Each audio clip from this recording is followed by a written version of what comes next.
वीर योद्धाओं का आज दोंगड़ा हिल की इस पावन भूमि पे हार्दिक अभिनंदन करते हैं, स्वागत।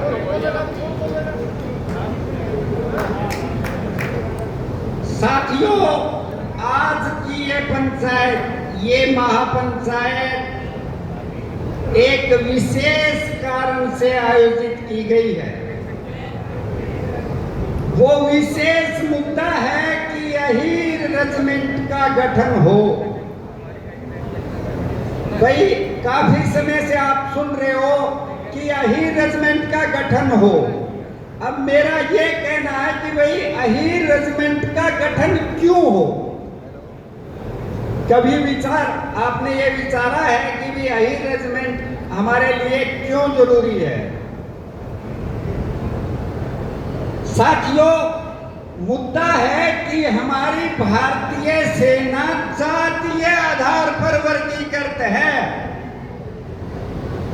सेना जातीय आधार पर वर्गीकृत है, यानी जिस जाति की रेजिमेंट है वो रेजिमेंट बनी हुई है जातीय आधार पर। जैसे Sikh regiment, Jat regiment, Gorkha regiment, मतलब जिसकी रेजिमेंट है उसके कंधे पर सम्मान के बतौर एक नाम है, उस जाति का नाम है। आपने देखा होगा कहीं लिखा हुआ है जाट, कहीं लिखा हुआ है राजपूत, कहीं मराठा लिखा हुआ है, परंतु आपने कहीं अहीर लिखा हुआ नहीं देखा होगा। अहीर नाम नहीं है। फिर ये क्या कारण है भाई, अहीर नाम क्यों नहीं है?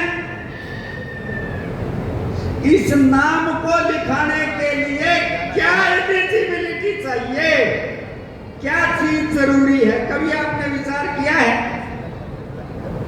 तो जैसे हम सोचते हैं भाई सेना का मामला है, तो पहला है कि भाई प्रजातंत्र जिसमें संख्या बल का महत्व है। भाई प्रजातंत्र है, इसमें संख्या बल का महत्व है। तो जैसे गिनती में हम कहीं कम तो नहीं है, कहीं है कि हमारी आबादी कुछ लाखों में हमारी एलिजिबिलिटी नहीं बनती।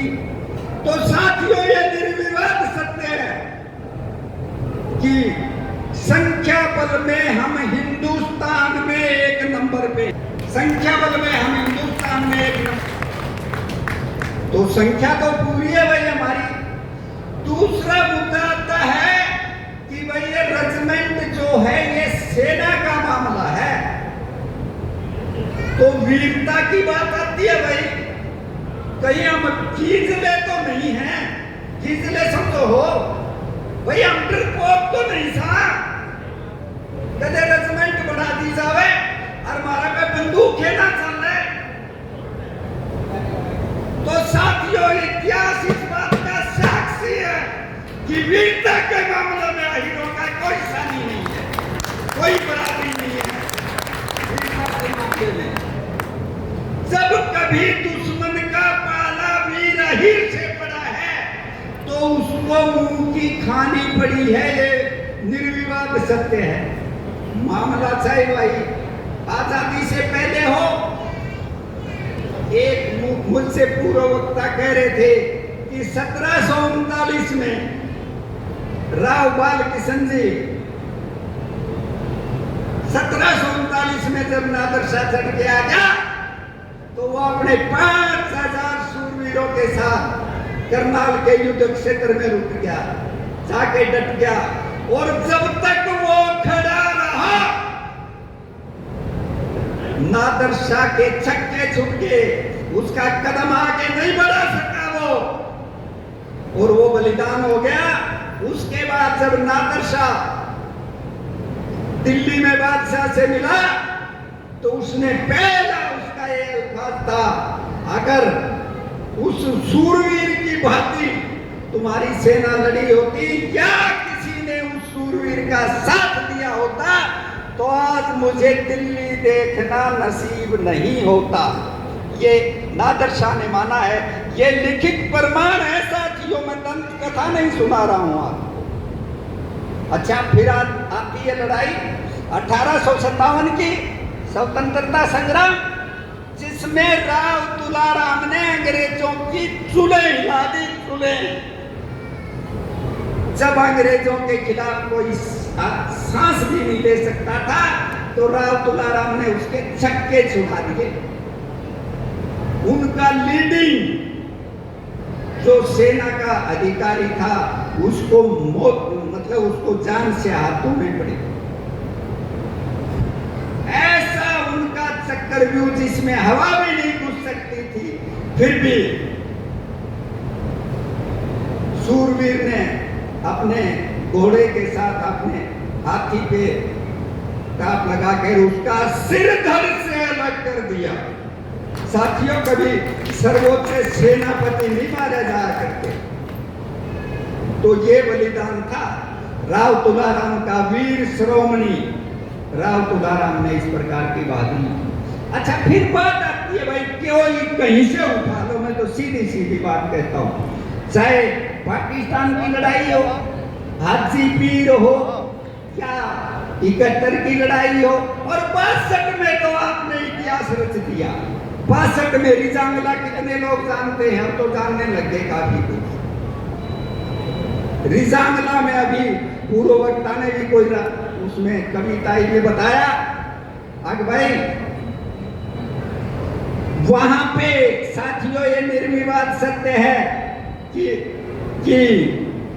हम 62 में चाइना से हर मोर्चे पे हारे थे और भारतीय सेना विफल हो गई थी। ये सरकारी आदेश हो गए थे कि आप मोर्चा छोड़ के वापिस आ सकते हो। मोर्चा छोड़ के इन विकट परिस्थितियों में हम चाइना का मुकाबला नहीं कर सकते, परंतु 13 कमाऊ की वो सी कंपनी जिसमें शुद्ध हीर पलटन थी, तो उन्होंने तीनों सूबेदार मेजर्स ने, कैप्टन्स ने कहा नहीं मेजर साहब, पग पीछे नहीं हटेगा, कदम पीछे नहीं हटेगा। अगर आज हमने मोर्चा छोड़ दिया तो कल हम अपनी कौम को क्या मुंह दिखाएंगे। यहाँ आखिरी सांस और आखिरी गोली तक लड़ाई चलेगी। और साथियों, वो आखिरी सांस और आखिरी गोली तक लड़ाई चली। 114 120 में से 114 वीर ही वहां बलिदान हो गए। अच्छा, उस लड़ाई में आपको सूरवीरों में अति सूरवीर का खिताब मिला है। सूरवीरों में, राजड़ों में नहीं भाई। जो अपने आप को सूरवीर कहता है उसमें सूरवीरों में अति सूरवीर का खिताब आपको मिला। और मोटे तौर की बात यह है कि जहां कहीं दुश्मन अहीर से टकराया है तो उसको छठी का दूध याद आया है। ये प्रमाणित सत्य है। चाहे सूरवीरों में अति सूरवीर की उपाधि हो तो वो हमारे पास है। तो वही हुआ, चाइना को युद्ध विराम करना पड़ा। सीज फायर चाइना की तरफ से हुआ था, आपको याद हो, उस मोर्चे की बहादुरी देख के। और उनके समझ में नहीं आई कि क्या हो गया। 114 वीर हीरो ने 1300-1400 तो रिटर्न में लिखा है, 2000 से ज्यादा उनको मारा चीनी सैनिकों। और ये पहली लड़ाई है, पहली और आखिरी लड़ाई जिसमें दुश्मन सेना ने दुश्मन की बड़ाई की हो। वहां बंदूक उल्टी करके लटका के और सम्मान बतौर टोपी उस पे रखे, उस पे लिखा सूरवीरों में अति सूरवीर। तो ये है हमारा बलिदानी इतिहास। फिर बात आती है भाई, फिर क्यों, फिर हमारा कंधा सूना क्यों? अच्छा, एक बात बताओ भाई, आप लोगों को ये पीड़ा होती है कि नहीं? भाई यो न्याय संगत हक से क्यों नहीं मारा है? बताओ भैया, न्याय संगत हक से क्यों नहीं से? इसका मतलब हमारा न्याय संगत हक कौन दिया जा रहा है ना, न्याय संगत हक कौन दिया जा रहा है, ये बात मानो तो बिल्कुल। तो भाई हमारे बुजुर्ग तो न्यू कहा करते, न्यू कर देता हूं यो मेरी चीज सर दे कोनी, जबरदस्ती दे कोनी, तो ताऊ न्यू कहा था थूक ले बूटिया में देखे कैसे गया करता कोनी, गया करता मैं थूक ले बूटिया में देख के कैसे मेरी साथी इनका केक रहेगा सुखसरा न्यू क्या करते ना हमने तो क्या सिक्की से ने और फिर यार थारी किसमती चाहता है म्यान में को लिया सब वो थारी तलवार है और फिर तेरा कोई हक मार सके से के वो काटने की जो खा जाता न कसाई का शके हो पाते कोनी ने हाँ ना करो फिर जो गंदा सुनना क्यों से हाँ भाई हमारे साथ ज्यादती से नहीं यार,